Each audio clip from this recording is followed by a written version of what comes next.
Hey YouTube, hvad så derude? I dag skal vi snakke om selvtillid, selvværd og positiv. Men det egentlig mest kommer ud på, det er positiv, hvordan man bliver mere positiv. Men selvværd og selvtillid, det kommer lidt med ind i det. Det bliver lidt crossed. Så lad os bare starte ud. Fordi det kan lige så godt gøre det med det samme. Så hvis du ikke lige gider at finde papir og en kuglepen frem, så I lige ser mig på pause. Yes, vi går bare i gang. Det første er self-talk. Så er det nok, hvad er self-talk? Self-talk er, når du står foran et spejl for eksempel. Så kan du ligesom sige nogle ting til dig selv. Læg mærke til, hvad du siger til dig selv for eksempel. Mange af de, når de er negative, så siger de, jeg kan ikke det her, jeg ser grim ud, jeg har fejl der. Altså, de finder nogle ting ved dem selv, som de ikke kan lide. Og det lever deres negative energi på. Og det skal I ligesom prøve at lave om.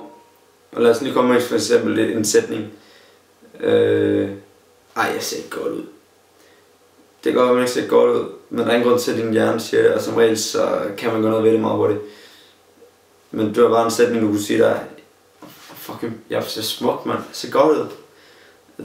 Og det skaber også, at du får lidt mere selvværd faktisk, hvis man gør det. Og det andet, det kan være, i stedet for at sige, jeg har ikke styrken til at nå min drømme, jeg kan ikke nå min drømme, så sige, jeg har styrken til at nå min drømme. I dag, mand, jeg kan gøre det i dag. Det er for eksempel nogle ting, du kan sige sig selv. Hvis jeg laver lige en liste over nogle forskellige ting, du kunne sige med positive vendinger. Og jeg vil sige, at du skulle bruge 5-10 minutter på det hver dag. Nummer 2 er egentlig bare smil 5 minutter foran spejlet hver morgen. Smil til dig selv. Det virker. Du udsløser ting i din krop, når du smiler.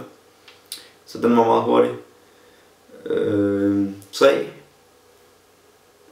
Om aftenen, inden du går i seng, så vil jeg foreslå, at du skriver 5-10 ting i et hæfte, hvor du skriver dato, tid på, og ikke tid, men dato bare, og de ting, du er taknemmelig for. Og der skal være 5-10 ting. Jeg er taknemmelig for solen skinner. Jeg er taknemmelig for, at jeg har fået mad i maven. Jeg er taknemmelig for, at jeg har en mor, der elsker mig. Jeg er taknemmelig for, at jeg har fået hjælp.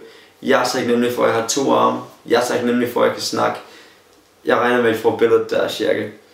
Og det laver jeg så hver aften. Næste på min dagsorden er, jeg har ikke prøvet den her selv, så jeg ved ikke, om den kommer til at virke. Men jeg skal nok afprøve den. Jeg tror, det virker. Min hoved giver i hvert fald meget mening. En elastik. Jeg tænker nok, what the fuck. Men det er så simpelt som det her. Tag den på hånden. Sætter den der. Så kan det være, at jeg lige pludselig kommer i tanke om, jeg er ikke god nok.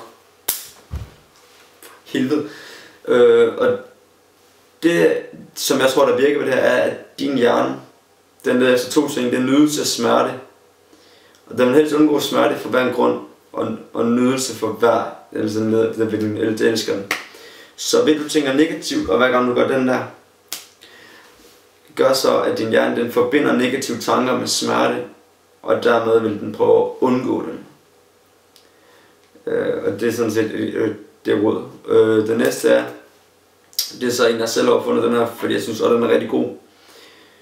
Det er, find en god nyhed hver dag. Altså find en god nyhed om dagen, og fortæl det til et andet menneske, den gode nyhed.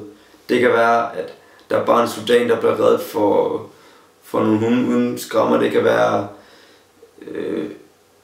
et eller andet godt, altså der sker ud i verden. Det kan være, at en hel by lige pludselig har fået en masse penge, så de kan hjælpe deres børn. Altså, det kan være, at der er noget nyt, der starter op for folk, som har brug for hjælp. Positive ting. Den næste, jeg vil snakke om, er nyheder. Medier. Hvad fylder du din hverdag med? Fylder du din hverdag med negative nyheder? Musik, der fortæller dig, hvor dårligt du er, hvor dårligt dit liv er? Med ting, der gør mig ind, ligesom at gøre de ting, så det gør, at du måske tænker negativt. Det bliver nødt til at udskifte. Jeg skal nok lige smide nogle sange ned under også her, som har en positiv vending, så I kan se, hvad jeg mener. Det er sådan set det. Så lige her på falderæbet, så vil jeg sige, hvis du er et fucking job, du hader, så find et andet job. Find et job, du elsker. Der var engang en mand, der sagde, Find et job du elsker, og du vil ikke arbejde en dag i dit liv. Med det take, håber jeg, vi lige nogle comment below, hvis I vil have, at jeg skal snakke mere om noget.